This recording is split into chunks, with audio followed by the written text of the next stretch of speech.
How did you ensure that the series remained true to Tolkien's style?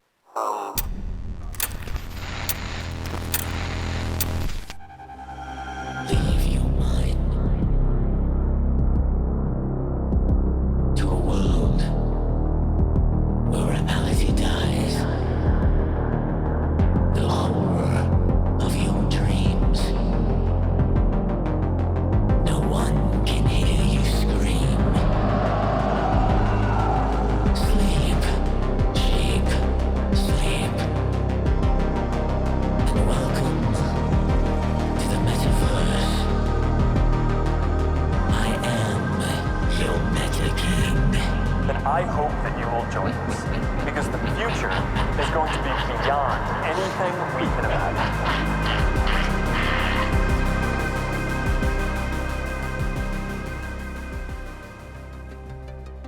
Coward. A word once defined as a dastard and poltroon. A wretch without spirit or courage. Abandon your post! Please live for your life! When we look deep into the Word of Wretch, we see a miserable person, sunk in profligate vice, lost to principle, virtue, or decency, shameless in wickedness. This is but a taste of the terror that Saruman will unleash. When we observe the manner in which Amazon acquired the rights to, developed, and released the Rings of Power, we behold an Anti-Tolkien Spirit, glorifying a perverse reimagining of the Tolkien legendarium. What we did again and again, all of us, JD and I, but, the other wonderful writers we worked with and, all these incredible artists, costumes and production design and everything, we went back to the books, back to the books, back to the books. When the faithful arose to make judgment, merely stating the fact that the Rings of Power lives and breathes, and contrary to all Tolkien wrote, the show's forerunners demonized them like cowardly orcs. I mean, on the one hand, everyone wants diversity in the shows that we create. But on the other hand, gotta admit, it's a bit unrealistic to say that there were black people in this white guy's imagination, Coward, once upon a time, was a station riddled with shame, now worn proudly as a title of honor and prestige. Not listening. Not listening. Let's rewind time to a great yesterday to look at another of Tolkien's creations, his son, Christopher. Growing up in the tales of his father's worlds, Christopher became known as his father's chief critic and collaborator.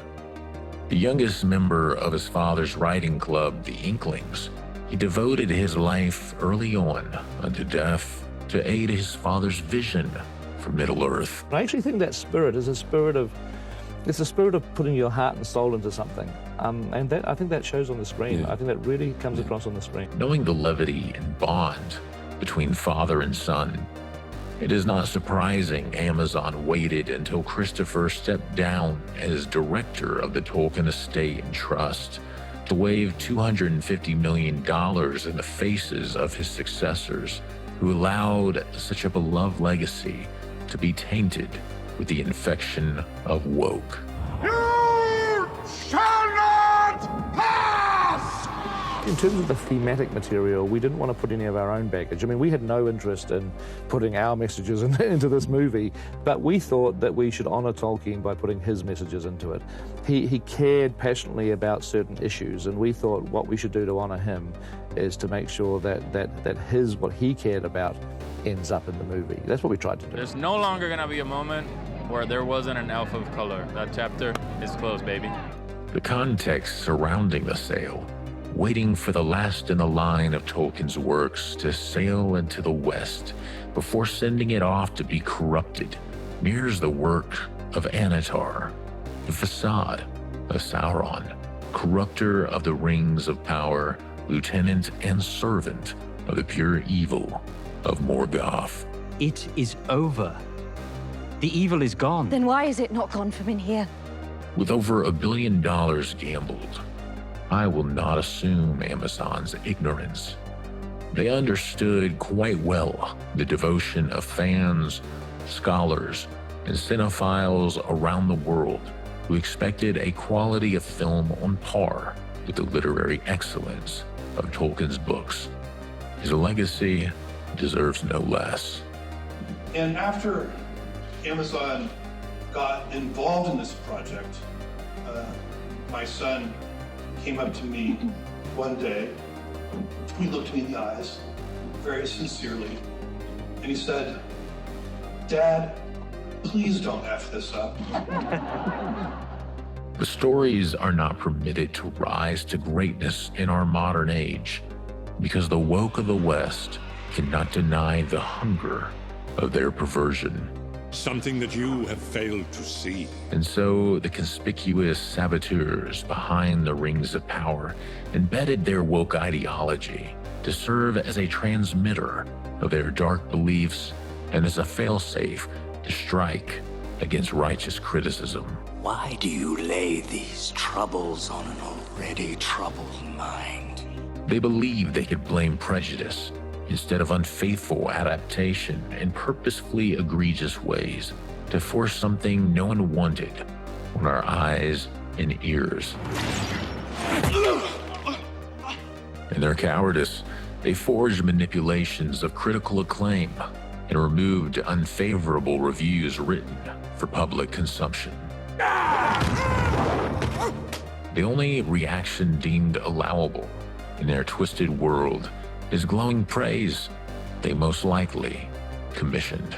In a way, I would just say, it's not our story. It's Tolkien's, and we just feel very fortunate to have been in a place in our lives and our careers where when we looked at the books, we're like, oh, well, obviously that's the story. And then our job has just been to kind of steward it along in a way. These times make me wonder, why do we destroy the old if we can't do better? Why do we defile legacies that showed us the light? If woke Hollywood hates the old world so much, why do they keep returning to it, digging for gold, only to blow it up? We want it to be as good as we know it can be and show Tolkien respect. And they always ask, do you feel pressure from the fans? But we're fans. And we're taking good care of it. Is the root of such evil money, or just a sick desire to watch the world burn? You're being absurd. While you were feigning fidelity to the traditions of this isle, these men were living them. Finding ways to contribute, to serve. Something for which you evidently care little. Tolkien shared a fear that his work could be defiled. And it's sad to see that fear realized when he is no longer around to keep it from happening. You were right to watch us. Because we are destined for the darkness. They waited until the gatekeeper slept, the watch disbanded, and light lay unprotected, so lesser men could succumb to selfish vice and grant the Dark Lords of Amazon the right to corrupt and ruin what good forces had made. The age of men is over. The time of the Orc has come. Even though the Rings of Power carries no semblance to the work of Tolkien, Amazon's marketing arm shamelessly plasters his name on it anyway. You used me after I all but begged you to let me be. The irony is that the circumstance of abomination that made the series a reality mimics the very evils Tolkien fashioned the forces of light and good to combat. To some, that may now hold little weight. But in my esteem, it is by such things our very souls are bound. The show's forerunners have produced what could be the most expensive paradox in filmmaking history. I think it's safe to say you guys completely achieved that. Like that's... Yeah. Oh my God. Thank you so much. That is the nicest thing. Thank you. Much like every other olden legacy taken and turned to ruin in our new age, Amazon reached its clutches into one I pray will hold the line. But it's also about really trying to absorb into every, cell of your body what is important to Tolkien. What are his themes? What were the messages that, he was fascinated by? What are the emotional registers that his storytelling plays in?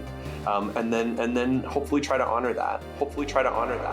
We must fight for and defend such things, because we too will one day die, and our descendants, if not taught the value and principle of the fathers of old, who stood to defend righteousness amid more darkness and suffering than we know now, will fright from a fight to defend it. It is over. The world of men will fall. Yet these dark times should not dampen the spirit. Even in Tolkien's time, when fascism and communism spread terror across the world, he wrote of hope. Even now, there is hope left. But I cannot see. It is long since we had any hope. Just as Tolkien did, I too believe in hope. Not because I can always see it, hear it, or feel it. It's because I choose to believe that light, truth, and good, in the end, will triumph. Without believing that, how can we ever have victory? There's some good in this world, Mr. Frodo. And it's worth fighting. We are not put on this earth to achieve misery.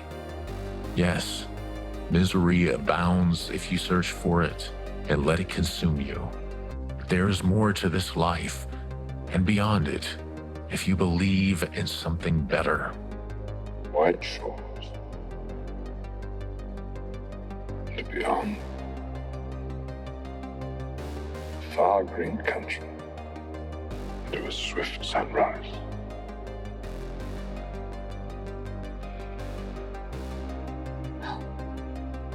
It isn't so bad.